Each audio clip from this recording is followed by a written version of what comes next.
Ya, chicos, ¿qué tal? ¿Cómo están? Muy buenos días. Entonces vamos a empezar la clase de hoy, ya que nos regresa al capítulo 6 para continuar con el tema de las vigas.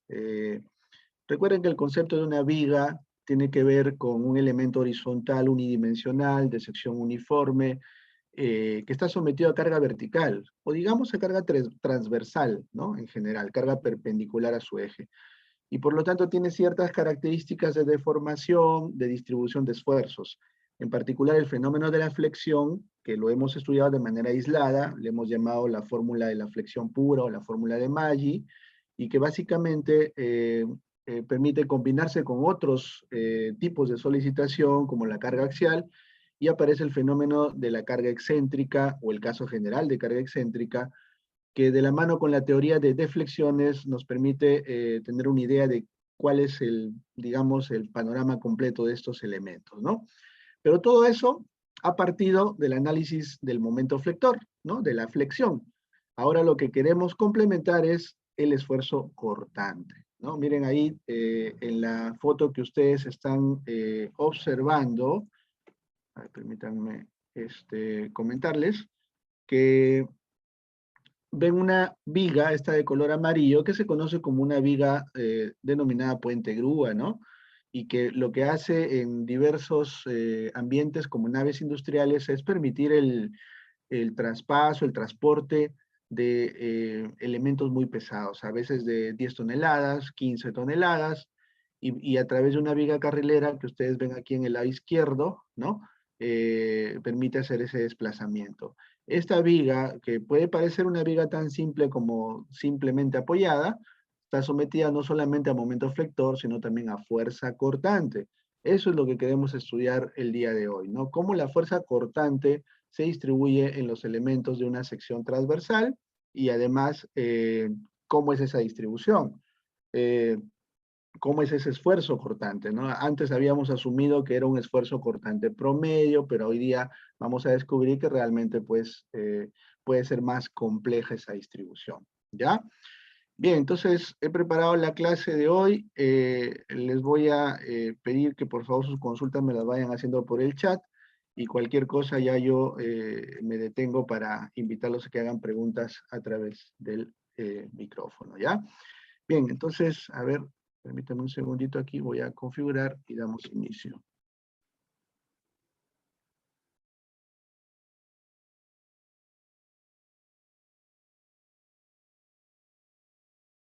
Distribuido la clase de hoy, que es relativamente larga, y es una clase muy densa, con mucho análisis matemático, así que les voy a pedir, como siempre, eh, su completa atención en esta clase. Eliminen todo elemento distractor, por favor, porque yo también voy a hacerles preguntas a medida que vamos avanzando, ¿sí?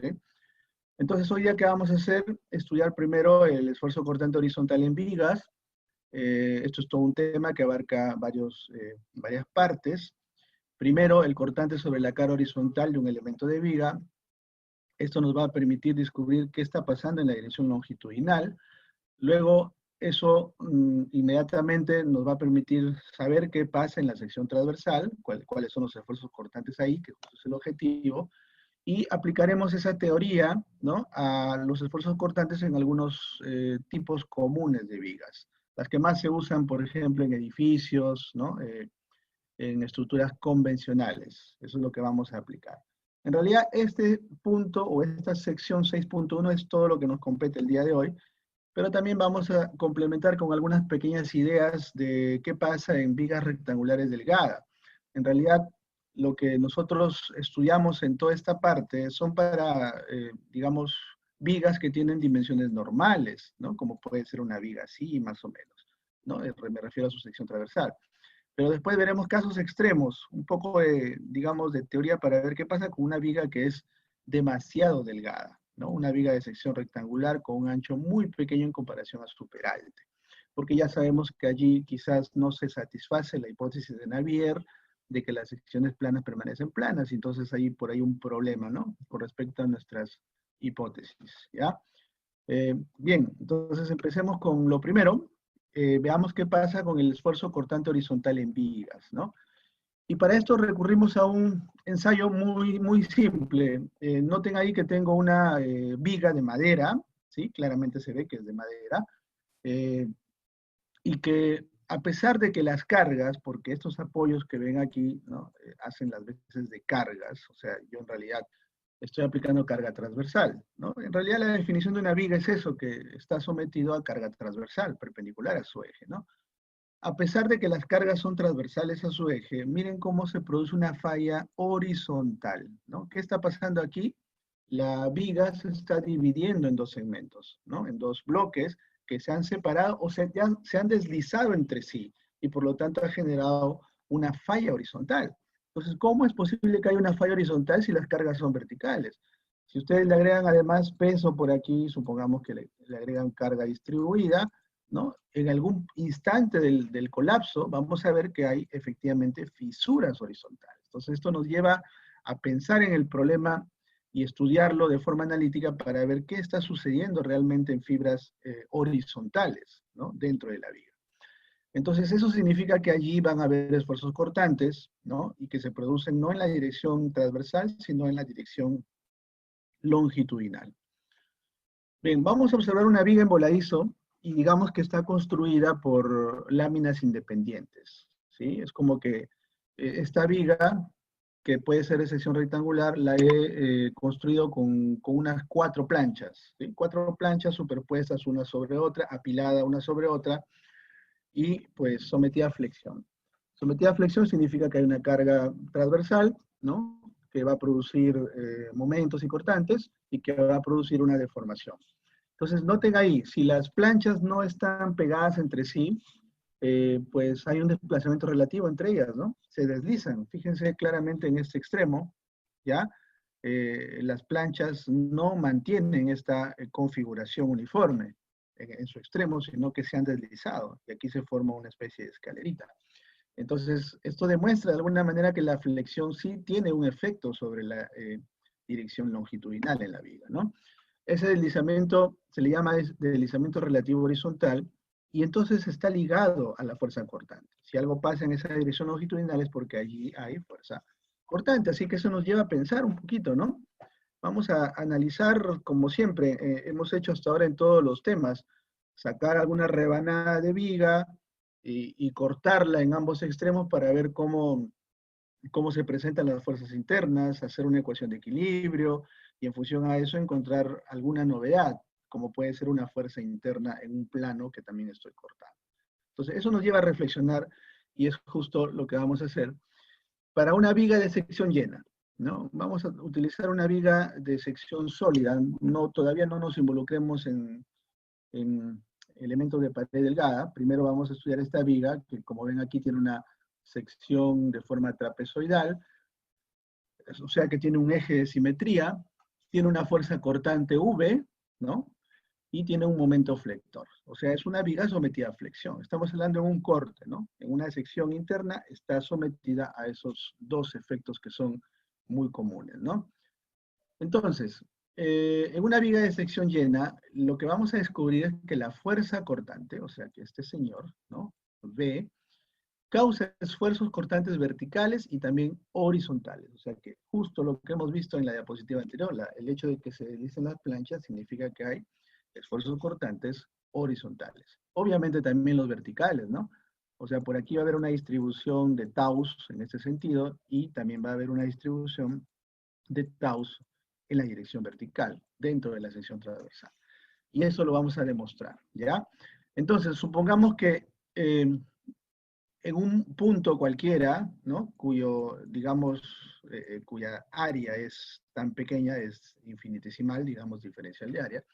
Entonces existen las tres cosas, ¿no? Existe el esfuerzo perpendicular, que es el esfuerzo normal, sigma x, ya lo hemos calculado con la fórmula de Maggi, y digamos que en general hay dos componentes de esfuerzo cortante. Los tau x, ¿no? Todos son aquí tau x porque están en un plano que es perpendicular al eje x, esa era la nomenclatura. Pero el tau vertical se llama tau xy porque es, digamos, tiene la dirección de y, y este tau horizontal se llama el tau xz porque tiene la dirección del eje z. Entonces hay tres componentes, ¿ya? Todo esto es producido por de manera equivalente por la fuerza cortante en la sección y el momento flector en la sección, ¿ya? Entonces, significa que si yo saco un puntito cualquiera, un elemento infinitesimal, ¿no? Eh, resulta que este va a estar sometido a esas componentes, ¿no? Pero si yo tomo uno que se encuentra justo en el eje de simetría, un punto cualquiera, va a tener sigma x, va a tener el tau xy, y lo que no va a tener es el tau xz, ¿no? Porque el tau xz en ese punto se entiende que va a estar en equilibrio. Tendría que haber una fuerza cortante horizontal por aquí, ¿no? Esto es como un cortante en y acá tendría que haber un cortante en z, para que de alguna manera exista aquí un tau x sub z. Ahora, sí podría haber taus de repente en otros puntos, pero tendrían que estar en sentido contrario para que haya un equilibrio. La suma de los tau en xz tendría que ser cero, dado que no existe un cortante en esa dirección. Solamente tengo un cortante en la dirección y. Bueno, en general, cualquier punto debería tener las tres componentes, y de allí ya con una ecuación de equilibrio vamos a ver qué es lo que se debe satisfacer. Los esfuerzos normal y cortante en la sección transversal, pues tienen que ser estáticamente equivalentes a la fuerza de sección, al cortante y al momento que se presenta ahí, ¿no? Entonces, si yo tomo una rebanada de viga en dirección horizontal, sabemos claramente que en el diagrama de cuerpo libre, ¿sí? Cortando por la izquierda y por la derecha, un elemento delta de x, esta es la viga, la que está aquí de color gris, pues tiene a la izquierda, digamos, cortante y momento, porque aquí he cortado, ¿no? Está sangrando la viga, y por la derecha tiene dos valores diferentes, ¿no? Cortante más un incremento, delta de B, momento más un incremento, delta de M. Y aparte las cargas que se desarrollan en esa longitud. El W, que lo puedo asumir más o menos constante, es la carga distribuida. W delta de X sería la resultante que actúa un medio de delta de X, ¿no? Bien, entonces yo al hacer el equilibrio, ¿se acuerdan de la clase anterior cuando hicimos un repaso de estática? Tomábamos momentos respecto a C o a C', y al final encontrábamos que el cortante era la derivada del momento. Dicho de otra forma, que el cortante por delta X es igual a un delta M, ¿no? O sea que hay una relación entre el cortante y el momento, y esa relación es importante para el análisis que vamos a hacer, ¿ya? Bien, entonces, ¿qué está pasando en la sección, no? Voy a tomar cualquiera de los dos lados, este lado genérico donde hay cortante y momento, y que debe ser equivalente a la distribución de esfuerzos, ¿no? Que hemos mencionado, que son de tres componentes, esfuerzo normal y dos componentes de esfuerzos cortantes, ¿no? Entonces, ¿cómo debe ser el equilibrio? La primera ecuación, que ya la hemos estudiado, es la que nos lleva a la fórmula de Maggi, ¿no? O sea, que la resultante de los esfuerzos normales, ¿sí? Debería darme el momento flector, ¿ya? O sea, que si yo tomo el momento de vamos a suponer, de esta componente de esfuerzo, primero tengo que convertirlo en fuerza, ¿no? Sigma X diferencial de área lo transformo en un diferencial de fuerza. Al multiplicar por el brazo de palanca con respecto al eje Z, que en este caso es una distancia Y, me daría el momento, ¿no? El momento alrededor del eje Z, que es igual a M, o diferencial de M. Al integrar ambas partes, yo tendría la ecuación de equilibrio, ¿no? O sea que estos dos sistemas son estáticamente equivalentes. El signo menos era una formalidad porque al tomar yo una abscisa Y positiva, el momento alrededor de Z me sale con signo negativo, ¿no? Entonces, repito, esto viene a ser el diferencial de fuerza y este es el brazo de palanca. Eso produce un diferencial de momento. Integrando en toda la sección me daría el momento total, ¿sí? Son sistemas estáticamente equivalentes. Ahora, también la resultante de esfuerzos cortantes verticales, ¿no? Miren, como la fuerza cortante se asume como positiva cuando uno lo dibuja en el diagrama de fuerzas cortantes, es hacia abajo como positiva, ¿no? Si es que lo tomo por el lado derecho, si lo tomo por el lado izquierdo es hacia arriba. Bueno, aquí estoy haciendo un corte por el lado derecho. Entonces significa que todos estos tau verticales en dirección Y deberían sumar, ¿no? La fuerza cortante total. Así que aquí está, miren, tau xy diferencial de área integrando en toda el área debería ser la fuerza cortante. Como están con diferente sentido, le pongo el signo negativo. La resultante de los tau xy es igual a la fuerza cortante. Y también hay tau xz, ¿no? Como habíamos dicho, la resultante de todas esas tendrían que darme el cortante horizontal, que no existe, y por eso aquí estoy poniendo 0. ¿Ya? Integral de tau xz diferencial de área es igual a 0, lo cual implica que la resultante de estos tau x es nula, pero eso no implica de que todas sean cero, ¿ya? Sino que podrían haber taus en una y otra dirección, digamos, con respecto al eje de simetría, pero con signos opuestos, de tal manera que se anulen, ¿no? Acá podría haber un tau así, en este sentido, y acá podría haber un tau en la otra dirección. Al fin y al cabo, estos dos me deberían dar cero, ¿ya? La resultante de los tau xz. Entonces son tres ecuaciones de equilibrio que nos van a ayudar a entender el fenómeno de la fuerza cortante. Bien, entonces Profe, eso es como una intro. Adelante, sí, tome, por favor. ¿puede repetir esa última parte de esas dos últimas ecuaciones? ¿Por qué tau xz es igual a cero y el de tau xy es diferencial de área por igual a la fuerza cortante? Porque para yo tener toda esta fuerza cortante en la sección, la fuerza cortante se llama B, ¿sí? Tengo que sumar todas estas fuercitas verticales. Y las fuercitas verticales se llaman tau xy diferencial de área. Si yo este diferencial de fuerza lo sumo en toda la sección, estoy integrando, ¿no? Entonces, todas las fuercitas verticales deben ser igual a esta fuerza vertical, ¿no? ¿Cuál es la fuerza vertical? La que se llama la fuerza cortante. Lo mismo con las fuercitas horizontales. Acá hay tau xz diferencial de área. Y podrían haber un montón. Entonces sumo todas en la sección transversal. ¿Y a cuánto deben ser iguales? Pues aquí no hay ninguna fuerza horizontal.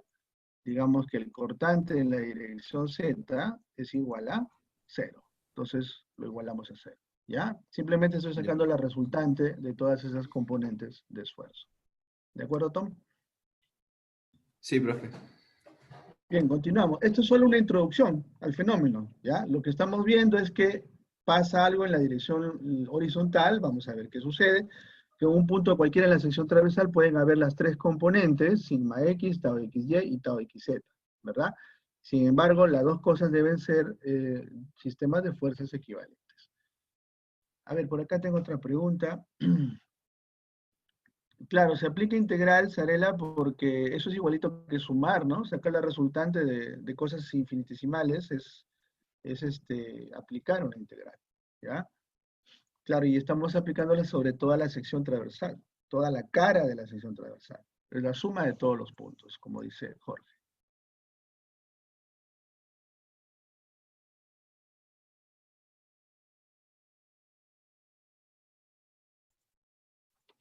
Bien, entonces ahora en la siguiente sección vamos a hablar sobre el cortante sobre la cara horizontal, ¿no? De un elemento de viga. Y para esto es importante que veamos el siguiente video, ¿ya? Yo les voy a compartir el audio de esta presentación y les voy a pedir que presten mucha atención.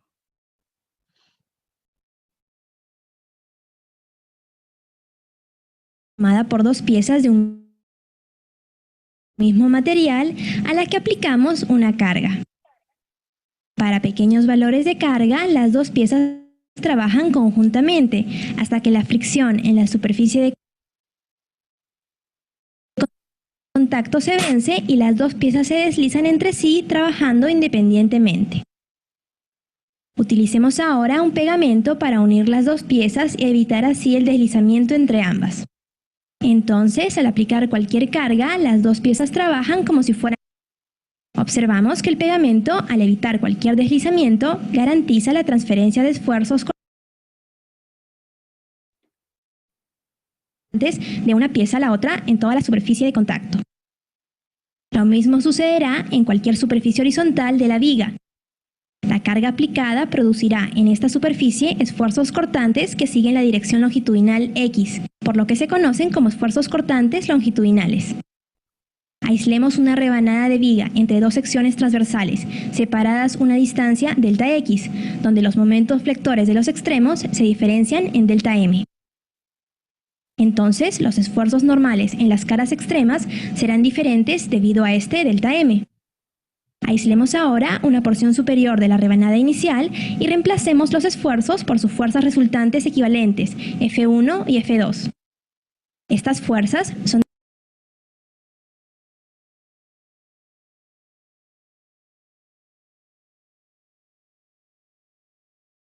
debe existir las Como la magnitud de F depende de delta X, se acostumbra usar dicha fuerza por unidad de longitud. A esta relación se le denomina flujo de corte longitudinal y se denota por Q. Podemos interpretar Q como la fuerza longitudinal que se produce en la superficie de contacto cuando la rebanada tiene una dimensión unitaria en la dirección X. Como la fuerza cortante es la derivada del momento flector respecto de X, la diferencia de momentos delta M se produce solo cuando existe fuerza cortante. Por lo tanto, el flujo longitudinal Q se presentará solo cuando existe esta fuerza cortante y se obtendrá evaluando la siguiente expresión. En general, si aislamos cualquier porción de viga con una superficie paralela al eje X, en esta superficie de contacto se presentará el flujo longitudinal Q, que también se calcula con la expresión antes indicada. Bien, a ver, ¿se comprendió el video? Este es un video que nos demuestra justamente lo que pasa en la dirección longitudinal, ¿sí? Como han podido ver aquí, pues, un ratito voy a...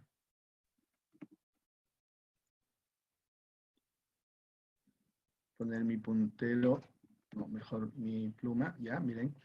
Lo que demuestra el video en resumen, ya, justamente Sebastián lo voy a repetir para saber cómo llegamos hasta Q, es que si yo tengo un momento por el lado izquierdo, aislando, digamos, una rebanada de viga, ¿no? Tengo un momento por el lado izquierdo, tengo otro momento por el lado derecho, que normalmente son diferentes, ¿verdad? ¿Por qué? Porque sucede que hay un delta de X y hay una diferencia, ¿no? Los momentos van cambiando a lo largo de la longitud. Entonces, si son diferentes, significa que por aquí, en vez de poner esos momentos, yo puedo poner la distribución de esfuerzos, ¿sí? Esa distribución de esfuerzos, a ver, voy a borrar esto, borro esto, se conoce previamente por el tema de la fórmula de la vaquita, aquí está, que eso corresponde, perdón, de la fórmula de Maggi, que eso corresponde a una distribución lineal, ¿no? Por el lado izquierdo y por el lado derecho. Entonces, esa diferencia que va a haber entre una cara y otra hace que en la superficie horizontal se genere una fuerza que, pues, restablezca el equilibrio. Porque si yo lo corto por aquí, va a haber otra distribución de esfuerzos normales, ¿no? Y la diferencia entre estos dos obliga a que en esta superficie longitudinal exista una fuerza para que las tres fuerzas estén en equilibrio. Eso es, digamos, en esencia, la clave de este video, ¿ya? Ahora, lo voy a repetir el video, no lo voy a repetir el video, sino voy a repetir todo lo que ha explicado el video, pero ya más lentamente, ahora usando nuestras ecuaciones, ¿ya? Porque por acá me dice Lucero que el video se corta por partes, ¿ya? Bien, entonces, vamos a, acá me dice Sarela, profesor, esa distribución es provocada solo por los momentos. Bueno, la diferencia de momentos, y lo que en realidad causa esa diferencia es la fuerza cortante, porque recuerden que la cortante es la derivada del momento. Ambas cosas significan lo mismo, ¿ya? Entonces, que haya momentos diferentes significa que la presencia del cortante es la que lo causa. Y ese cortante en la sección transversal genera este flujo longitudinal. Esa F que ven ahí simplemente se divide entre la longitud y se convierte en una fuerza por unidad de longitud que le vamos a llamar Q. Eso se denomina flujo de corte longitudinal. ¿Ya?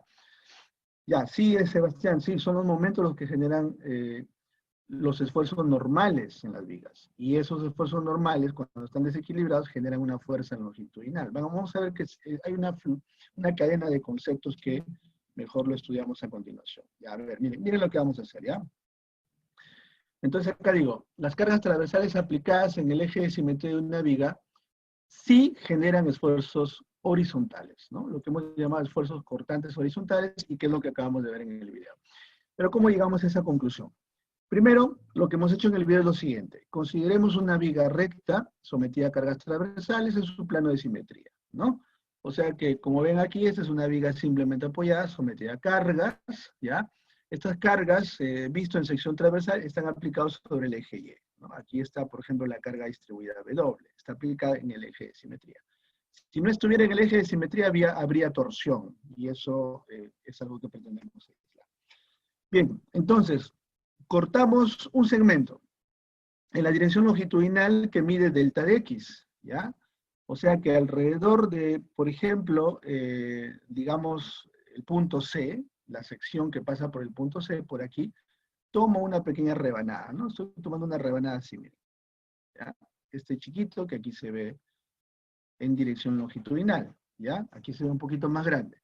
Entonces tomo todo esta rebanada de viga, ¿no? Que además visto en sección transversal se vería pues así, ¿no? Con su forma trapezoidal. Cortamos este elemento que le voy a llamar CD de prima C' y que tiene una longitud delta de X, ¿ya? Si estoy cortando, recuerden, cada vez que cortamos, ¿qué va a pasar? Hay sangre, ¿no? O sea que aparecen fuerzas internas en donde estamos haciendo los cortes. Y ahí están, miren, justo eso es lo que pasa en este segmento aislado, ¿no? Este cuadradito que le hemos llamado CD de prima C', ¿no? Entonces, por todo lado, vamos a tener, pues, fuerzas internas. Por el lado izquierdo, ¿sí? Por el lado izquierdo voy a tener sigma C, por ejemplo, que es el esfuerzo pasando por el punto C. Por el lado derecho voy a tener esfuerzos que van pasando por el punto D. Permítanme un segundito. Ya, perdón, tuve acá una pequeña interrupción. Como les decía, hemos cortado un segmento de viga, ¿sí? Hemos cortado un segmento de viga tanto en dirección longitudinal como en dirección transversal. Donde estoy cortando tienen que aparecer cosas internas, ¿ya? Que ya algunas las conocemos y otras no, y vamos a ver qué es lo que conocemos, ¿no? Sí, Sebastián, a eso vamos a llegar, ¿sí? Así que te pido que tengas paciencia, como un esfuerzo normal genera un cortante. A eso vamos a llegar. Ya, entonces miren, yo he cortado por el punto C, por el punto D, y también estoy cortando aquí en dirección longitudinal, ¿sí? Entonces ya sabemos que, bueno, que arriba están las cargas distribuidas, ¿no? Las cargas transversales que se aplican a la viga, el W, por ejemplo. Y por el lado izquierdo aquí que estoy cortando, sé que hay una teoría que hemos estudiado, ¿no? Esto lo hemos conocido como la fórmula de Maggi, ¿se acuerdan? Los esfuerzos normales debidos al momento flector, porque aquí hay momento flector, es menos M por Y entre I. ¿Estamos de acuerdo con eso? ¿Sí? Lo hemos estudiado en el capítulo de flexión pura. Entonces acá hay un momento que produce, vamos a llamarle un sigma C, ¿ya? Que sale de alguna ecuación que tiene que ver con su momento. Si es sigma C, será el momento M sub C. Ya, y por el lado derecho también, debido a que hay un momento diferente, llamémosle el momento M sub D, también habrá otra distribución de esfuerzos sigma sub D, que pues se calcula con la fórmula de Maggi, ¿verdad? Y aquí donde he cortado en dirección longitudinal, porque hay tres, ¿no? Tres lados por donde estoy cortando, también debería haber una fuerza, que por ahora no la conozco, le llamo delta H. Entonces, ¿qué hacemos? Esto debe estar en equilibrio. En la dirección X debería sumar su resultante igual a 0, ¿no? Entonces, ¿cuáles son las fuerzas horizontales?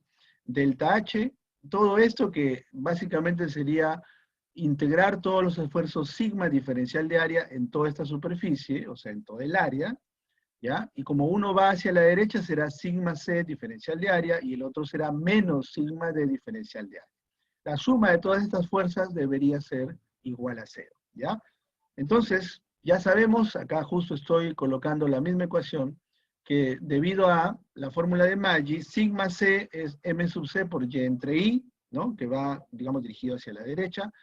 Sigma D es M sub D por Y entre I. Ya no le pongo el signo porque aquí yo ya estoy asumiendo el sentido en el que están aplicados, ¿ya? Entonces, si yo reemplazo eso en la ecuación anterior, ¿no? Miren, voy a meter aquí donde dice sigma C, toda esta expresión, ¿no? M sub C por Y entre I. Donde dice sigma D, voy a meter M sub D por Y entre I. Eso significa que voy a poder factorizar el Y diferencial de área. Los momentos divididos entre la inercia pueden salir fuera del integral. Y si lo paso hacia el lado derecho, me va a quedar esta expresión, ¿no? Que delta H es M sub D menos M sub C entre I por integral de Y diferencial de área, ¿ya? O sea, primero, la conclusión directa es que debido a la diferencia de momentos, existe una fuerza horizontal. ¿Estamos claros con eso? ¿Sí? Tom, justo lo acabo de explicar el tema de los signos. Hemos dicho que, como yo ya puse el sentido aquí de los esfuerzos, estoy tomando el valor absoluto, ¿no? sigma sub c, m sub c por y entre i, sigma sub d, m sub d por y entre i. ¿Sí? Eso es de la fórmula de Maggi, ¿de acuerdo? David me pregunta, profesor, ¿puede repetir cómo nace el delta H, por favor? Nace del equilibrio de fuerzas horizontales, ¿sí? Si yo hago suma de fuerzas horizontales, estas dos fuerzas no están en equilibrio, entonces delta H tendría que completar la ecuación. Y bueno, al fin y al cabo estoy poniendo las tres fuerzas horizontales, miren, delta H más sigma C diferencial de área integral, más menos integral de sigma D diferencial de área igual a 0.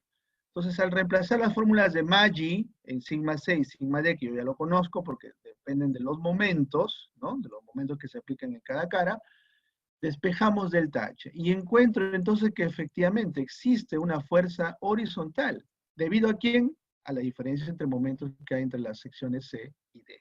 ¿De acuerdo? Hasta ahí estamos claros. Y eso ya lo habíamos visto con el video, lo habíamos visto con el fenómeno de las tablitas, que justamente hay un deslizamiento horizontal. ¿A qué se debe? Estamos viendo la diferencia de momentos, ¿no? Pero recordemos que los dos momentos que hay en los extremos de esta sección, el momento en D y el momento en C, la diferencia entre ellos es lo que llamo delta de M, es igual al cortante por delta de X. Dicho de otra manera, el cortante es la derivada del momento, ¿no?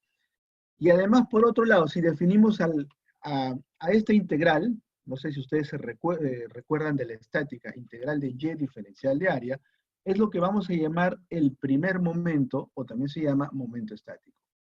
¿De dónde viene la definición de primer momento? Del concepto de que Y cuadrado diferencial de área es el segundo momento, o llamado también momento de inercia, ¿no?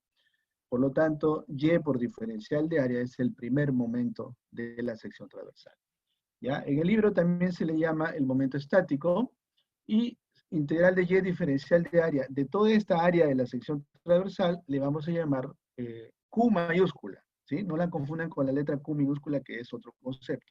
Y esto le llamamos el momento estático del área con respecto al eje neutro. Todos los momentos de inercia, el primero y el segundo momento, siempre son con respecto al eje neutro. Entonces la ecuación anterior va a quedar más compacta, ¿no? A ver, vamos a reemplazarlo, miren. Delta H ahora va a ser, como la diferencia de momentos es V por delta de X, lo reemplazo arriba, dividido entre V por delta de X entre la inercia, y esta integral es lo que llamo el primer momento. Entonces la ecuación va a quedar V por Q entre I por delta de X. ¿Sí? Repito entonces, en este análisis, ¿no? Estamos llegando a la primera conclusión de que la fuerza horizontal, ¿no? Existe, ¿correcto? Y es debido a la diferencia de los momentos flectores. Y la diferencia de los momentos flectores se debe a la presencia del cortante. Y entonces la conclusión es que la fuerza horizontal existe debido a la presencia de la fuerza cortante en la sección transversal. ¿Ya? ¿Cuál es la ecuación exacta? V por Q entre I por delta de X. ¿Qué cosa es Q? Es lo que hemos llamado el primer momento. Es una propiedad mecánica de la sección transversal. Y esta ya la conocemos, ¿verdad? ¿Cómo se llama ahí? Es la integral de Y cuadrado diferencial de área, lo que llamamos momento de inercia. A ver, tengo una pregunta de Jesús Benavente. Adelante, por favor. Profe, usted dijo que el Q, la Q mayúscula y la Q minúscula No, son no diferentes. escucho, Jesús. Creo que está... ¿Me escucha? ¿Aló? Profe.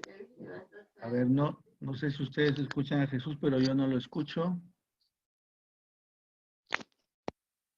¿Ya? Ah, ya, entonces voy a ver, arreglar. Ya, entonces reitero que lo que acabamos de hacer hasta aquí únicamente es encontrar esta fuerza horizontal. Esta fuerza horizontal que se llama delta H, le hemos llamado, ¿sí? Y que se calcula como V por Q entre I por delta de X, ¿ya? Entonces, todavía no he dicho nada sobre el flujo de corte, todavía no he hablado nada sobre el Q minúscula, entonces no sé por qué se me adelantan en las preguntas. Vamos a llegar a eso, así que tranquilamente, ¿ya? Por ahora solo he hablado del primer momento, que es el parámetro Q mayúscula. Eso sí lo conocen, ¿no? Integral de Y diferencial de área, que es una propiedad de la sección transversal. Bien, entonces ahí está, miren. Se obtiene exactamente el mismo resultado si es que yo hubiera tomado la otra porción. Porque recuerden que yo al aislar del problema una porción de la viga, he tomado esta parte superior, ¿no? Toda esta zona, ¿sí? Que estoy aquí achurando, pero podría haber tomado también el lado inferior, ¿no? Lo que yo he hecho es calcular, ¿no? Justamente acá un delta H, ¿no? En dirección, digamos, de izquierda a derecha, y si yo hubiera hecho este análisis, lo hubiera calculado el mismo, porque por acción y reacción tiene que ser el mismo, ¿no? ¿Sí? También hubiera calculado el mismo valor, solo que en sentido contrario, ¿no? Con un signo diferente. Bueno, el hecho es que ya encontré delta H, por aquí está, B por Q entre I por delta de X, y eso se llama la fuerza cortante horizontal. ¿Qué cosa era Q? ¿No? Estoy haciendo aquí un resumen. Es el momento estático del área. ¿Cuál área? Pues esta de aquí, la que aparece sombreada, porque ahí es donde yo he cortado el elemento, ¿no? En sección transversal, ¿sí? Y es con respecto al eje neutro, ¿no? Es como tomar el momento del área, o momento estático, respecto al eje neutro. ¿Y qué cosa viene a ser I? Es el momento de inercia, pero de toda la sección transversal respecto al eje neutro. Eso debe estar claro, ¿ya? El momento de inercia siempre la hemos calculado de toda la sección transversal respecto al eje. Bueno, y si hubiera tomado la parte inferior, lo único que habría cambiado también es el área sombreada. Esta área sombreada habría sido la de la parte inferior, ¿no? O sea que el Q que se calcula por aquí, ¿no? Se obtiene una cantidad, y el que se calcula por este lado es lo mismo en valor absoluto, solo que tiene sentido contrario. ¿Por qué? Porque hace que delta de H cambie de sentido. En resumen, si yo tomo la parte de arriba o la parte de abajo, me debe dar la misma fuerza cortante horizontal, ¿ya? Ahora viene justo lo que me están preguntando. Vamos a hacer una definición, ¿ya? Esa fuerza cortante horizontal se va a convertir en lo que voy a llamar el flujo de corte. Y ese flujo de corte lo vamos a definir como la fuerza cortante por unidad de longitud. O sea que lo único que hago es dividir esa fuerza entre la longitud, ¿no? ¿Y cuál era la longitud del elemento? Pues este elemento que ven aquí, ¿no? Digamos CD, mide delta de X. Entonces, si yo divido la fuerza delta H entre delta X, voy a definir el flujo de corte, ¿ya? O también se denomina flujo cortante.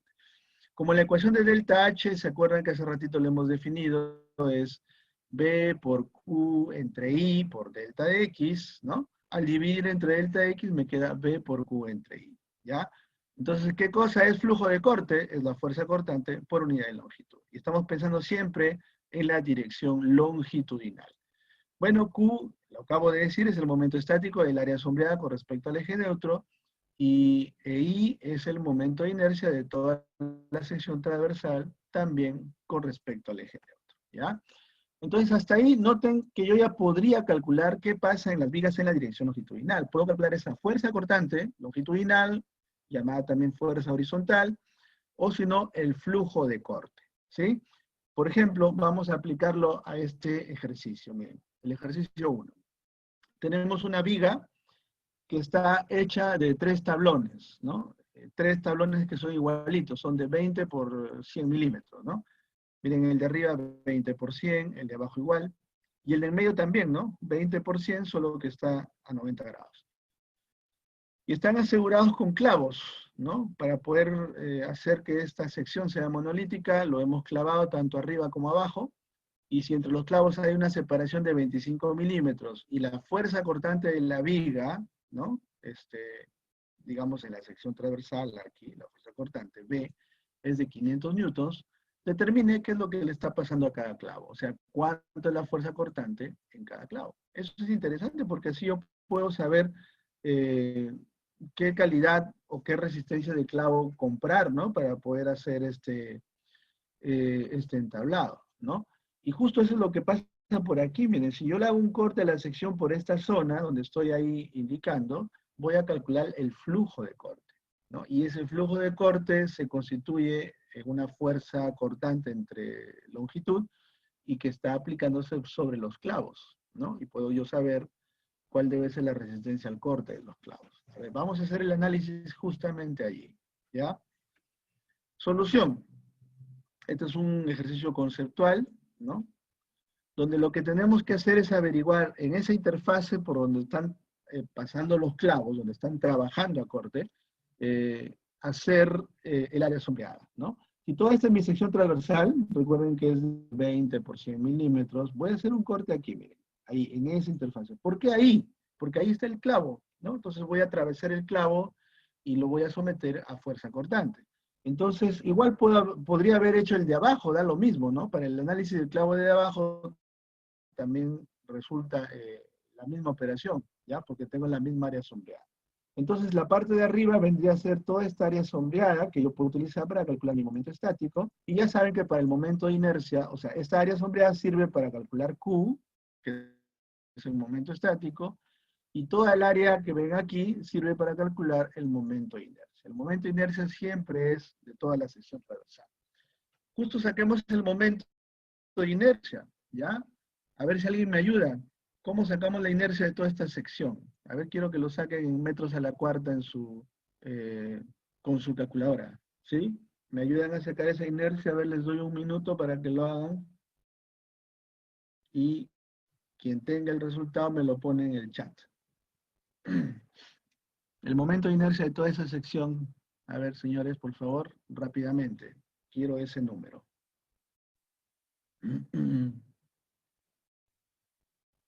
Decirles, para sacar el momento de inercia lo divido ¿no? en secciones regulares.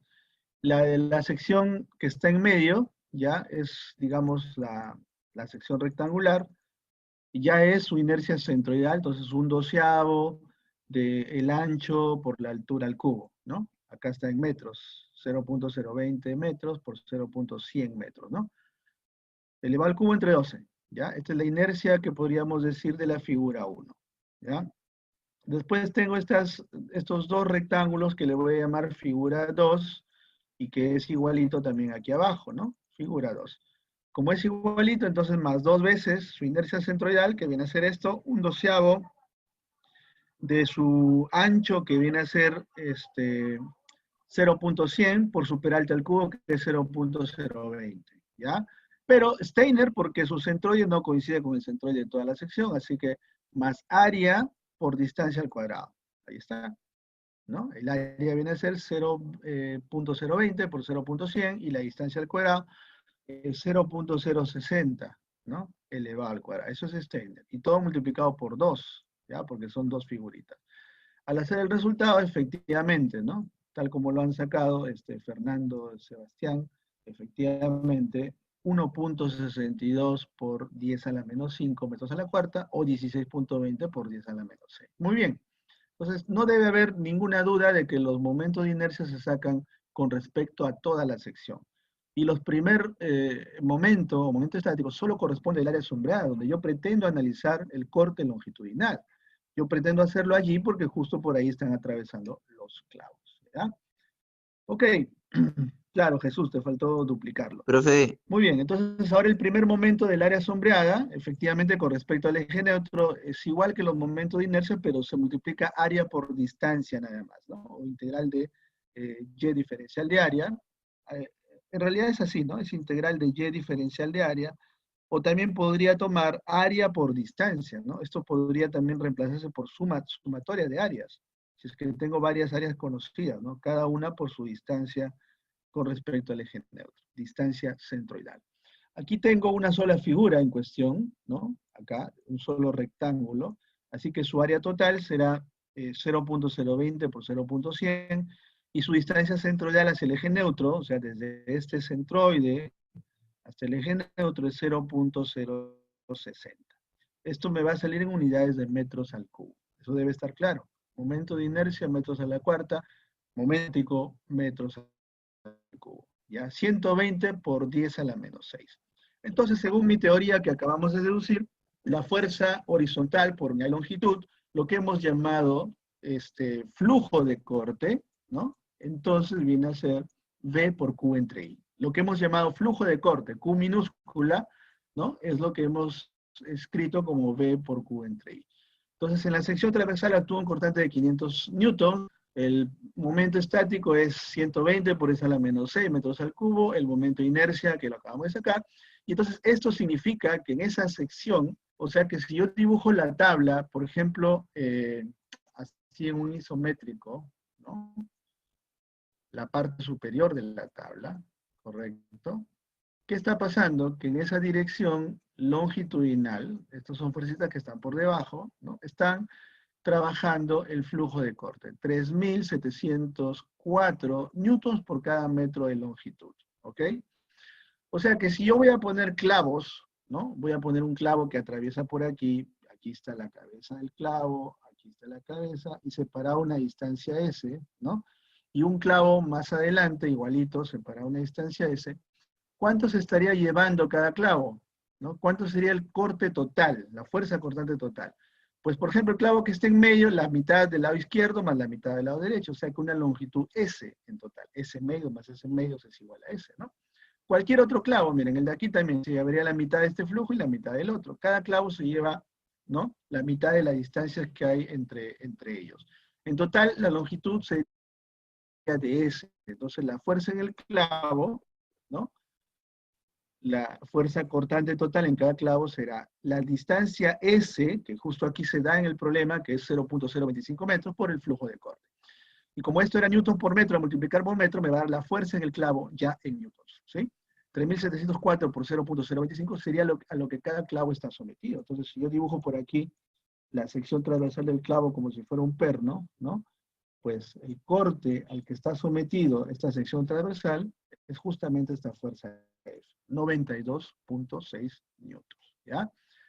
¿En qué área? Pues el área de la sección transversal del clavo, que es el área de sección circular. Habría que ver de qué diámetro es, ¿no?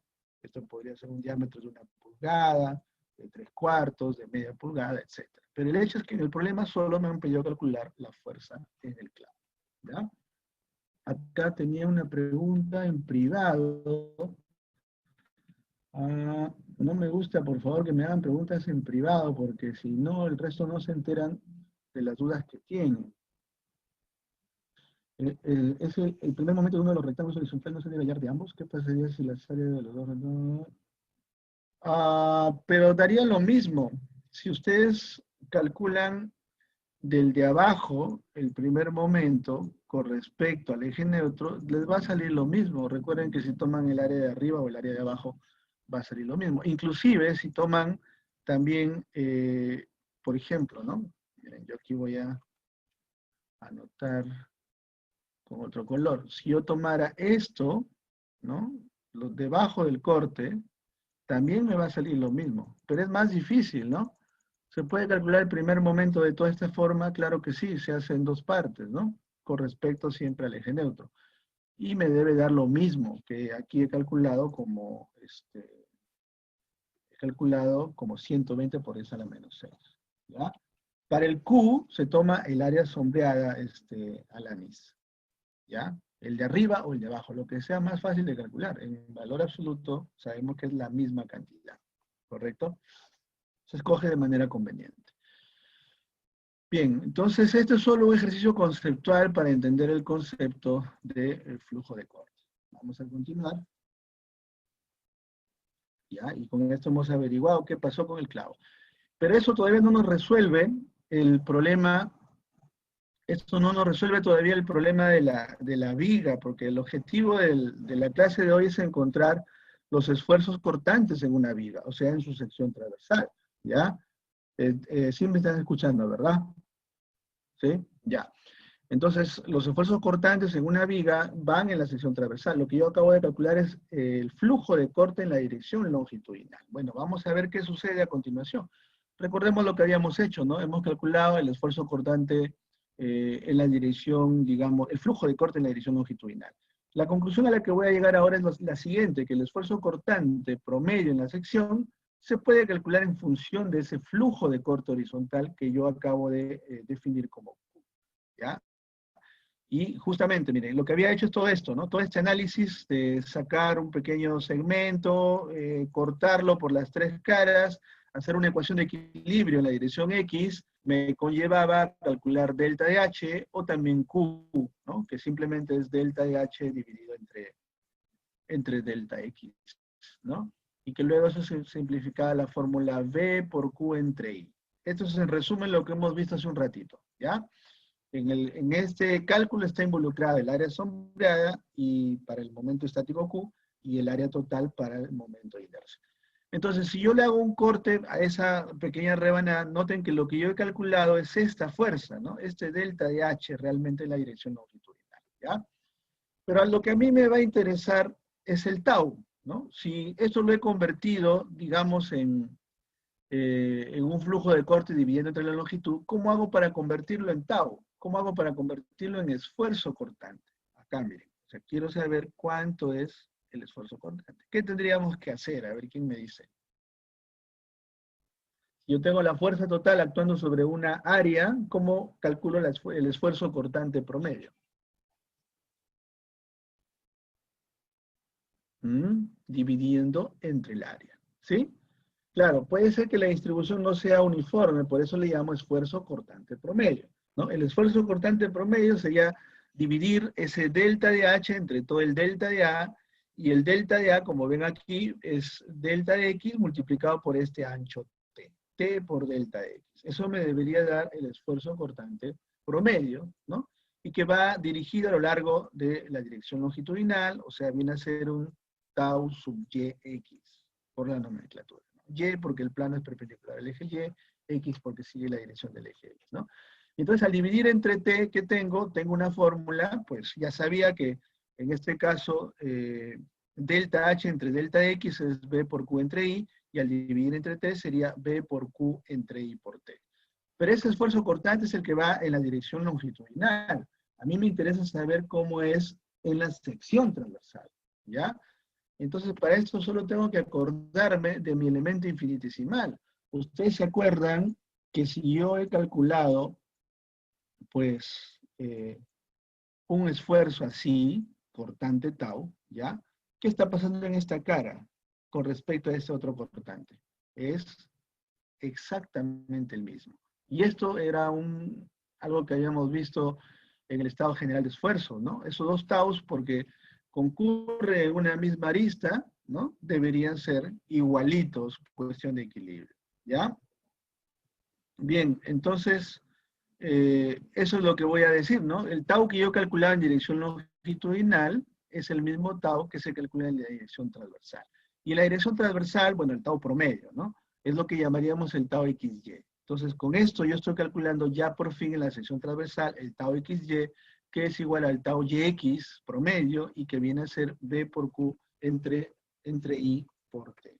Y esta es la famosa fórmula de la vaquita. Miren, por las letras que tienen ahí, B por Q entre I por T, le vamos a llamar fórmula de la vaquita. Y que finalmente ya nos llevó hasta el cálculo del esfuerzo cortante en la sección transversal. O sea que yo ahora voy a poder ser capaz de que cualquier sección sometido a un esfuerzo cortante, llamémosle V, ¿no? Yo voy a poder saber cómo es la distribución de esfuerzos cortantes producidos por esa fuerza cortante. ¿Cómo se calcula este tau? Que aquí se llama tau XY. Le voy a llamar tau simplemente por facilidad, con la famosa fórmula de la vaquita. Depende del cortante, depende del momento estático, o sea que yo tendría que aquí hacer un área sombreada siempre para calcular el esfuerzo cortante en ese punto, y el momento de inercia, pero siempre de toda la sección transversal. Y el ancho T no tengo aquí que corresponde a esta longitud en la cual yo estoy cortando, ¿no? O sea, básicamente sería la longitud de este segmento.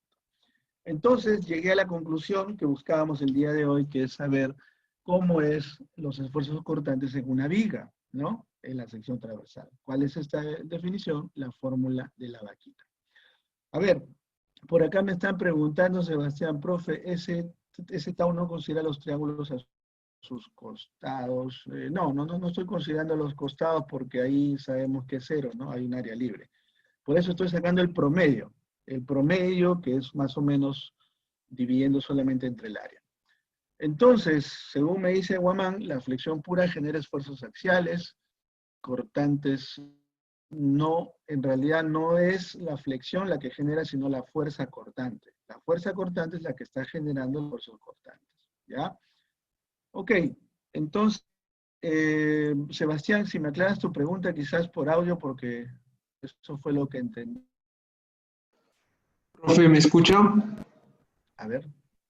¿Me escucha, profe? Otra vez sigo sin escuchar el audio. Ajá, vamos a tener que arreglar.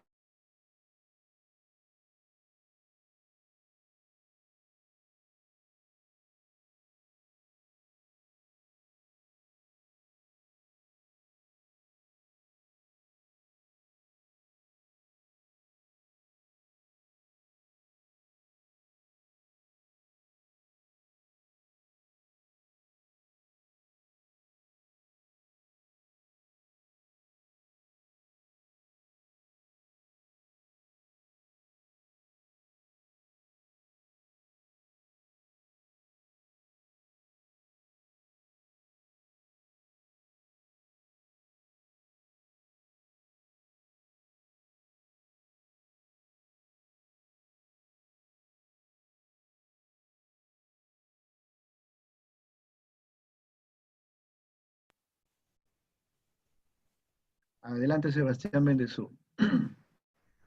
Profesor, lo que quería preguntar era por qué tomábamos ese espesor solamente de D1', D2' y no considerábamos toda la figura, porque parece que es un trapecio, ¿no? Claro, claro, esa es una muy buena pregunta. ¿Por qué consideramos este ancho? Porque en este caso me interesa saber el tau por medio alrededor de esa línea. Pero yo podría haber tomado cualquier corte, ¿ah? En la sección transversal. Mira, más abajo, por ejemplo, el ancho sería mayor, ¿no? El ancho es variable, la dimensión t. Inclusive, en casos totalmente arbitrarios, podría haber tomado una forma así, y en esa longitud calcular el tau promedio. Entonces, también la elección del ancho t es arbitraria, ¿ya? Aquí vamos a tomar líneas rectas y líneas horizontales porque queremos saber cómo se distribuye el tau vertical. ¿Alguien más? Adelante, sí. ¿Quién más levantó la mano? Guamán, Martín Guamán. Profesor, había hecho la consulta por el chat, pero creo que no se entendió bien porque hay una parte que, bueno, se saltó. Lo que me refería era si es que tenemos una viga, bueno, bajo todas las condiciones que hemos visto, que está sometida a una fuerza cortante que genera flexión a su vez. En ese caso se presentarían tanto esfuerzos normales como cortantes, ¿cierto? Así es, exacto. Lo voy a resumir, mira, antes que me haga la pregunta a Gustavo, o de una vez a ver, Gustavo, de repente tiene que ver con lo mismo. Profesor, ¿me escucha? Sí, Ya, sí, sí, si bien dijo que el esfuerzo cortante longitudinal es igual al esfuerzo cortante transversal, yo puedo hallar también la fuerza, la fuerza transversal, la fuerza cortante transversal, ¿cierto? claro, porque son iguales. El longitudinal es Claro, igual al transversal. tendría que tener el área nomás el área transversal. No, porque ya sacamos el área en dirección longitudinal, hemos usado esta área. Con esta área hemos sacado el tau promedio y simplemente en un punto cualquiera, por este concepto de aquí, ¿no? El tau transversal es igual al tau longitudinal. Ah, ahí, ok, gracias, Claro, esa es profe. la idea. Ya, entonces miren, voy a resumirlo aquí con mi pizarra, lo que yo acabo de hacer, ¿no? Recuerden que hemos tomado el ejemplo de una viga cualquiera, ¿sí? ¿Ya? Sometida a una serie de cargas, ¿ya? Vamos a ponerle carga distribuida, ¿correcto? ¿Y qué es lo que hemos hecho? Hemos cortado la viga en dos segmentos, ¿sí? Al cortarlo en dos segmentos, ¿qué está pasando? Pues que realmente la viga tiene, pues voy a dibujarlo aquí, una pequeña longitud, y por aquí hay una distribución de esfuerzos normales, ¿no? ¿De dónde viene esa distribución de esfuerzos normales? Del hecho de que allí haya momentos, ¿no? Por ejemplo, aquí hay un momento que hemos llamado el momento en C, y por este lado hay un momento que se llama un momento en D.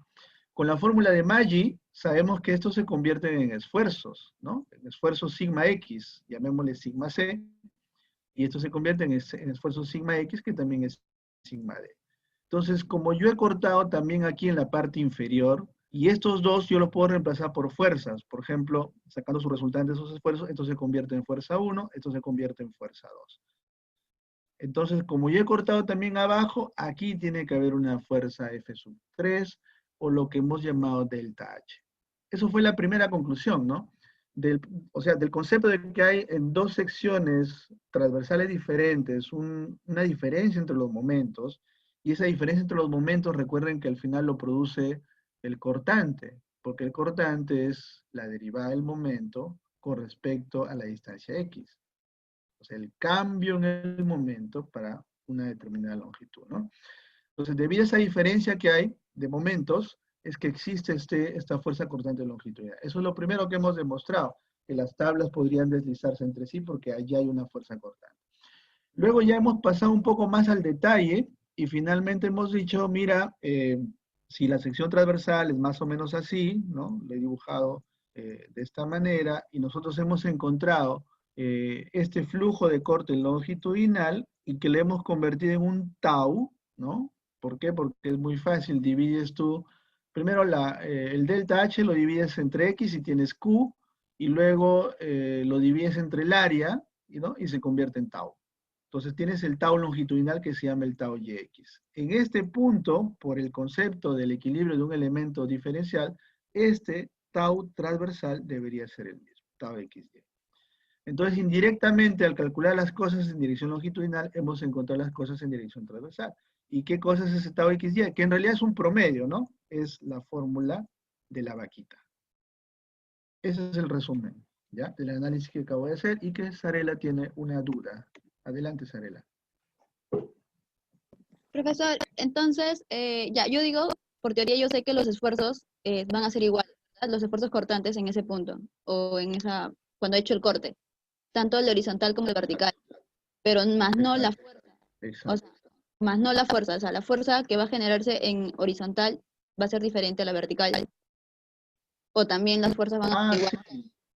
No, las fuerzas son otro tema, ¿no? En la dirección longitudinal tengo un delta de H, en la dirección transversal tengo la fuerza cortante B. ¿Ya? Lo que yo estoy haciendo es un análisis de esfuerzos. Por el elemento infinitesimal en ese punto, las dos cosas son iguales a nivel de esfuerzo, pero no de fuerzas. La fuerza es otra cosa, ¿ya? No Ya, se confundan, es que hay tantas variables involucradas. Lo que quiero yo es solo resumir cómo hemos llegado hasta el tau transversal, el tau promedio, ¿ya? Bien, voy a continuar, señores, porque todavía tenemos para la mitad de la clase. Así que, bien, vaquita. Vaquita va a ser nuestra fórmula, así como hemos apodado a todas nuestras fórmulas a lo largo del curso, ¿ya? La fórmula de la vaquita es la fórmula del esfuerzo cortante. Bien. Ahora, todo esto pasa para vigas de dimensiones normales, ¿no? Secciones, digamos, no tan alargadas, como por ejemplo podría pasar en secciones delgadas, ¿no? En las secciones delgadas, donde de forma rectangular, donde el ancho B de la sección es menor que el peralte entre 4, es posible asumir una distribución uniforme de esfuerzo cortante a cualquier altura.